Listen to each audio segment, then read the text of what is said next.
Hello, welcome back to the studio. I have a question for you. How many of you have sat looking at a blank canvas, intimidated by the fact that you don't quite want to ever get started with it?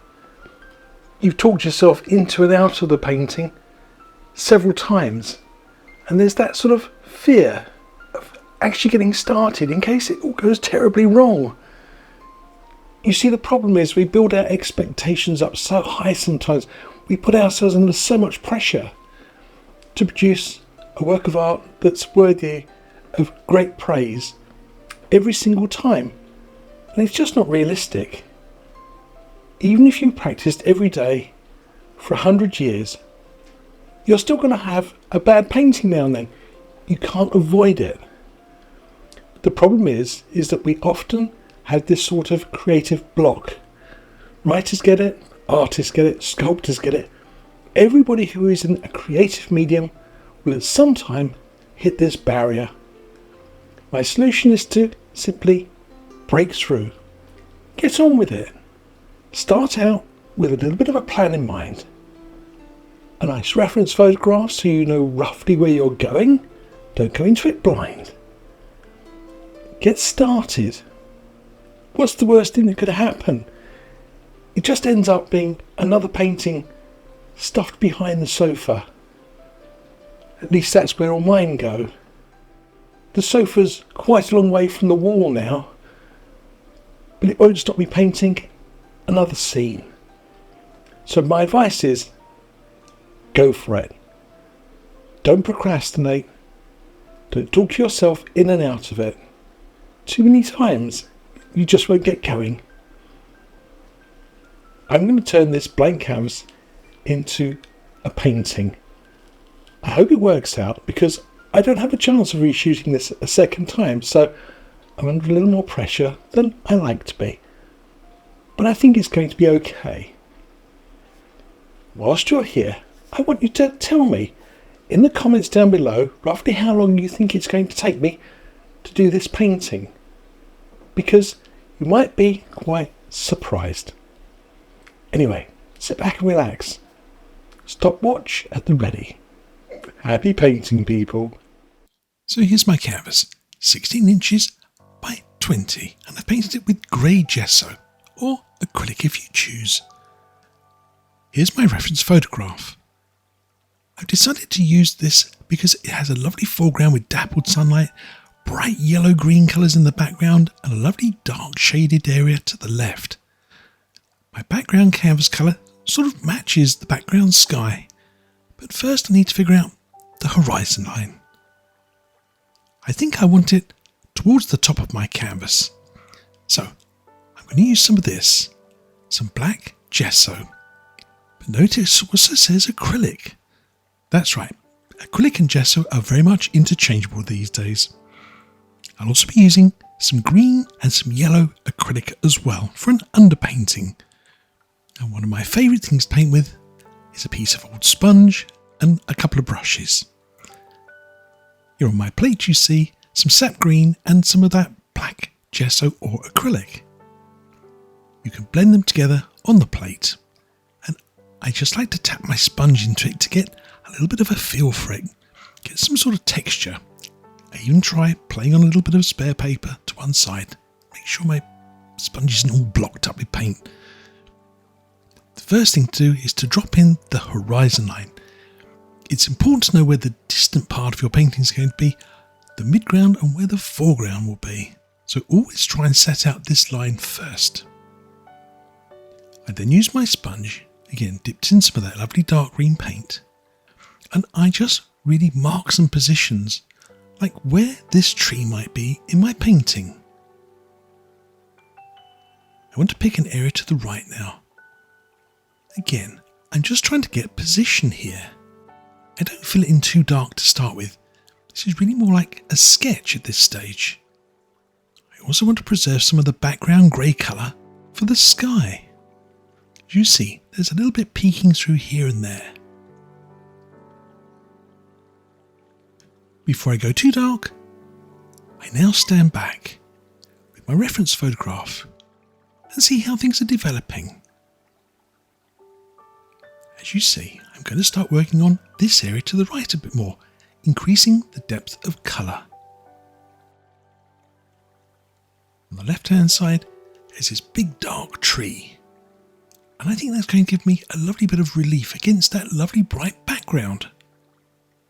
Remember, your painting is telling a story, a trip down a lovely pathway into springtime. Over on the right, well, a bit more of a mess really, isn't it? A sort of jumble of twigs and leaves and branches. And the unsuspecting artist might be tempted to try and make sense of it. But I say don't bother. Just dab on some colour. Your eyes will figure out what's there, just like it did when you stood on the pathway. Now, let's turn our attention to this part of our painting, that lovely bright limey green grassy area. I've put out some more sap green and some bright cadmium yellow. This time I'm going to use a brush. It's a very old bristly brush. I'm going to use it just to stab in some paint. That's right. I want to give the grass some texture, and it's a definite top tip. You'll see in a moment I'll do a little close up. I want you to see how thick and lovely and clumpy the paint is. I want the paint, when it's dry, to actually feel textured. Here you see on the right all those lovely daubs of paint. Acrylic is perfect for this as it dries so quickly. Under the trees on the right there's a lovely dark shadow, so I just added a little more black into that sap green and yellow mixture. Again, I could have done all of this with oil paint, but it's so slow drying it would have taken weeks for it to dry. This is one of the advantages of using acrylic. Now, let's add a little more detail to those background trees. Here I've got a synthetic liner brush, a few drops of water, and I go into some of my nice black, a little touch of green, and roll my brush in the paint and draw it to a nice fine tip. Now here's a top tip for you. Paint with the very tip of the liner brush for those fine details. This is a question I get asked often. How do I get it nice and fine? Notice also how far back down the brush I hold my hand. I paint with the very point of the brush and just use my fingers with a very small movement. It keeps me delicate and makes sure that I don't press too hard. Let's work on the pathway next. It would be very tempting just to pick up a premixed tube of brown paint, but I say no. I prefer to mix my own. Sap green and some red colour. Again, a top tip. If you mix your own brown, you can develop as many shades of colour as you like. Here you see, I have some brown, some greeny brown, some browny greens, some reddy browns. Well, just about as many colours as you could imagine. I scrub it on using that brush, and I'm not too careful with it. The only thing I do want to do is make sure that I add some black to darken these bottom corners. It'll draw your eye to the centre of the painting. Now, let's leave it to dry.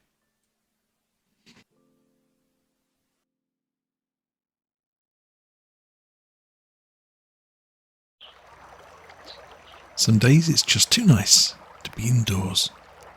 We took a trip to a nearby forest where we came across wild rhododendrons, stunning azaleas. The lighting was just magic.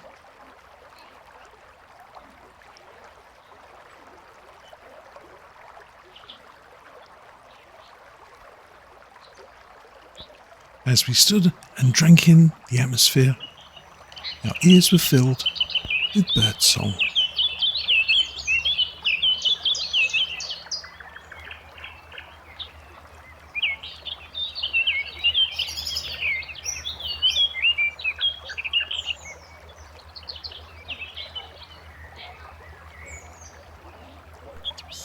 We walked on a little further and came across this, a wonderful pathway.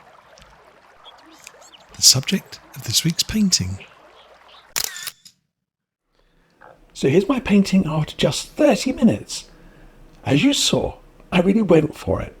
I didn't dilly-dally about. I didn't sit back and really kind of fret about every little bit. I just worked on it, stood back and then carried on working on it. What I wanted to do was to cover in as much of the canvas as possible, just to block in the shape of things. And I wasn't too fussy about things. If things were a little bit up or a little bit down, it didn't matter. I just wanted to fill my canvas with some detail, something I could work on. This is one of the secrets of painting. Getting something on the canvas that inspires you to want to paint the next little bit. A blank canvas is a thing of the past for me. So let's move on with our painting and see if we can put some more depth and distance into our work, because that's the other thing I want to try and achieve with this painting. Depth and distance. So here's my canvas. It's nice and dry. The first thing I want to do is to apply this. It's Bob Ross Liquid Clear Oil Paint. This is a wet on wet oil painting technique. I keep some in a small airtight container, and I'm going to use this old Bob Ross landscape brush with the orange tip to scrub on a very, very thin coat. If you've seen any of my videos, you know this is something I do very often. But it's something people still get wrong. They just put on slightly too much. If you add too much, the painting becomes really wet and slippery. You'll also notice how adding liquid clear really amplifies the colours. On the left is nice and bright. Once again, I check using my fingers. I want just the very smallest amount applied. I made a video all about it, and I'll put a link up here in the corner. I finish off my canvas by using long flat strokes with plenty of pressure just to even out that coating. I don't want it thick in some places and thin in others. Once again, I use my fingers, just run it across the surface and check. I want just the smallest amount visible. There, that's about perfect. I want to use this brush again, but I don't want to add any more liquid clear, and there's plenty hiding in the bristles.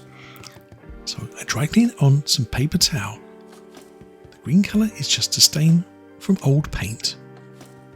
I want to add depth and distance in my painting by pushing this further back. Right now it looks a little too far forward. So here's a neat trick. On my palette with a few colours, I've laid out some titanium white and a little bit of Prussian blue. I'm going to pull down a small amount of the titanium white and tint it. Just a little. I want some off-white colour here, and not very much on the brush, just a hint.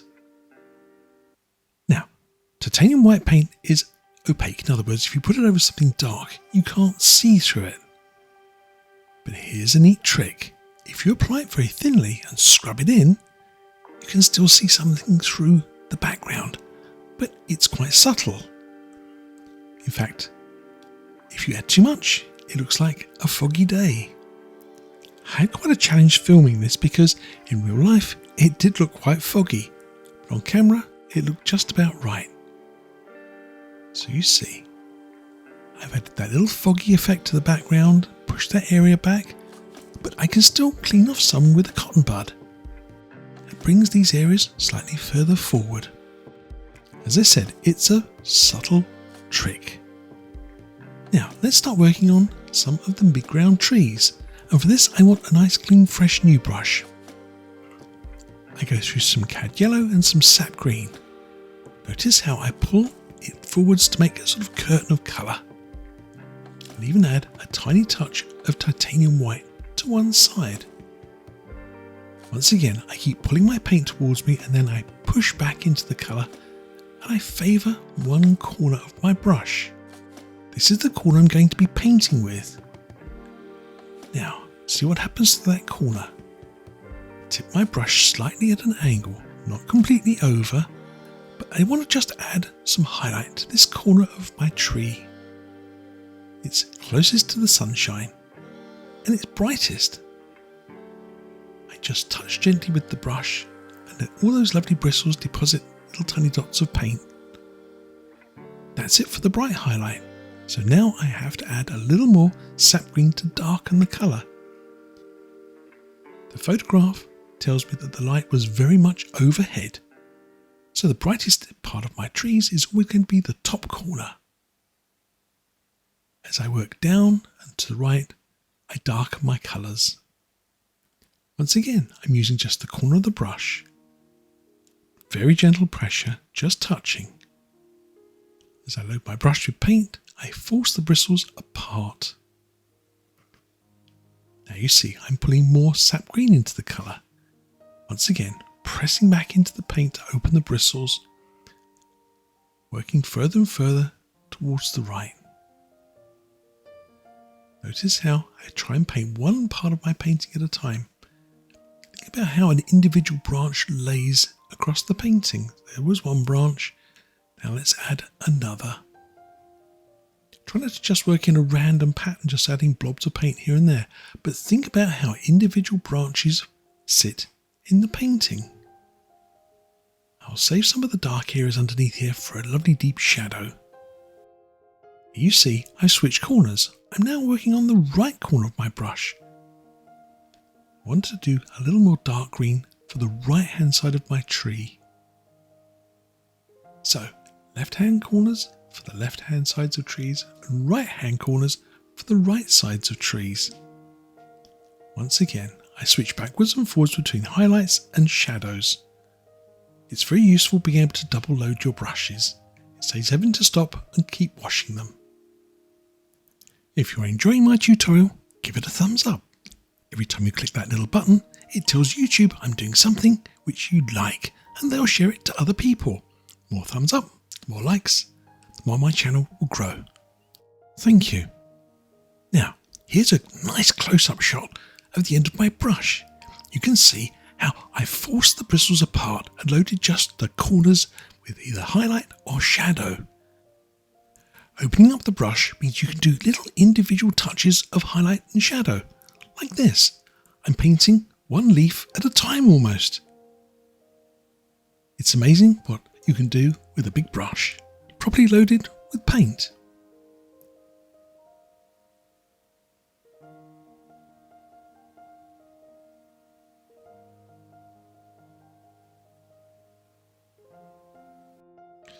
I want to add a touch of highlight to these trees on the left, but bear in mind where the sun is, very much overhead, so I think I want to keep this slightly darker on the left.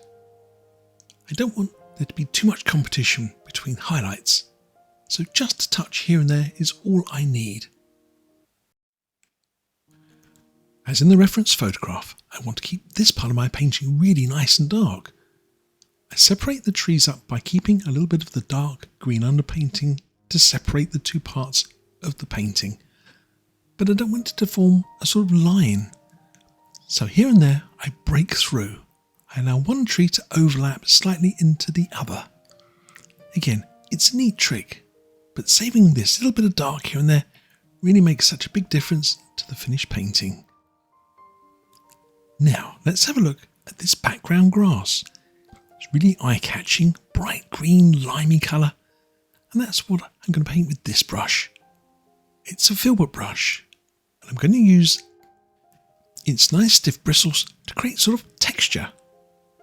So I go through my cad yellow and sap green, one side of the brush. I even add a little bit of black to one side, just for an extra deep shadow here and there.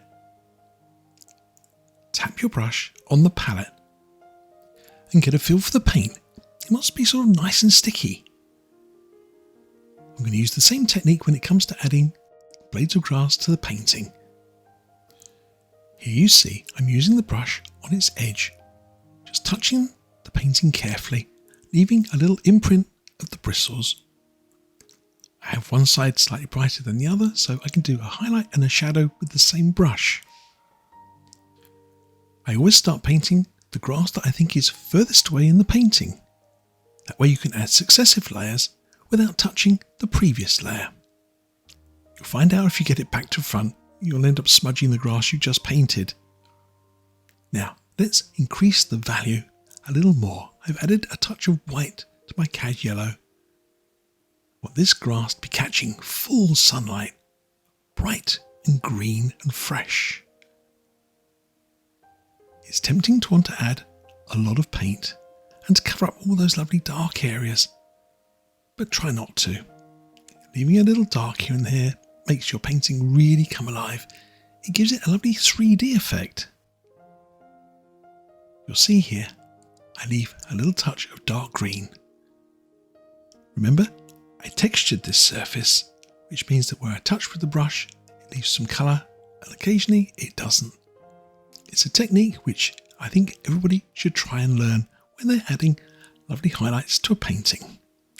A textured surface is far more useful than a smooth flat one. For some really fine detail, I just used the edge of my palette knife, touched into some of that bright paint to paint individual grasses. Now let's turn our attention to the path, and for this I need another brush, and again a filbert brush. I've taken some dark sienna, a little yellow ochre, and maybe a touch of white. I'm making a marble mix. As I've explained before in other videos, this simply means a paint which is sort of only partly blended. Depending on where I dip the brush, I get a bit of a mixture. Also, when I apply it to the canvas, the paint will break apart, creating a more natural sort of colouring. As you see, I just drag my brush across the surface of the painting. That slight texture, once again, really helps. One thing you'll notice is that when you compare it to the reference photograph, the colours don't match, and that's deliberate. In the photograph you see the pathway looks almost overexposed, practically white, and that really would clash with the overall coloration of my painting. Here in the foreground, dappled light. And this is something that takes, again, a little practice. It's so easy just to fill everything in. Here you also see the reason why I mixed my own brown colour. I've got some patches of light and dark already in the underpainting. So I already did some of the dappled light effects in advance. There's a couple of other little tricks though, involving using light. And here's one of them. I added a tiny bright area to the very far distance of the pathway. It takes your eye into the background of the painting. It leads you down the path. Now, I've got the path in position, I can start adding some more grasses. Try to think about painting in a logical order. Things furthest away need to be done first, and then slowly work forwards in your painting. Now the path's in, I can come up and tap over the very edge of the path. Once again, I've gone back to my yellow and green filbert brush. Touch in a few blades of grass here and there. I also add a little extra darkness here, a shadow line at the edge of the path. Remember, the sunlight is slightly to the top of the painting and behind, so you would naturally see more shadow in this area. Small details, but they make a big difference to the finished painting. Now watch this little trick. Just beside that patch of dappled light, I think the blades of grass have caught a few sunbeams. I draw your eye to this particular spot by adding a little zing of extra light.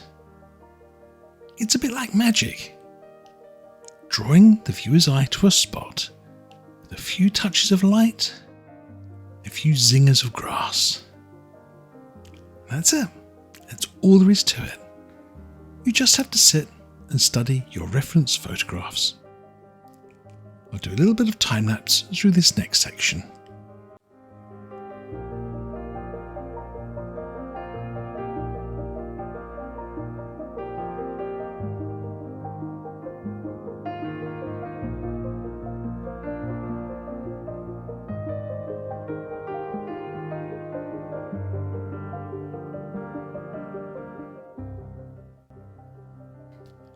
I sit back and study my painting. I assess it in terms of depth and distance. Is it creating the atmosphere I want? Do I need to make any more adjustments? And sometimes you just don't. Sometimes you just have to say, it's done. Leave it alone. it doesn't need any more doing to it. And with that, I have a finished painting, a lovely spring walk. A simple painting, painted simply. So there you have it. A painting I'm going to call A Lovely Spring Walk. A simple painting, painted simply. It took me no time at all. Did you guess how long? If I said an hour and 10 minutes, would you believe me?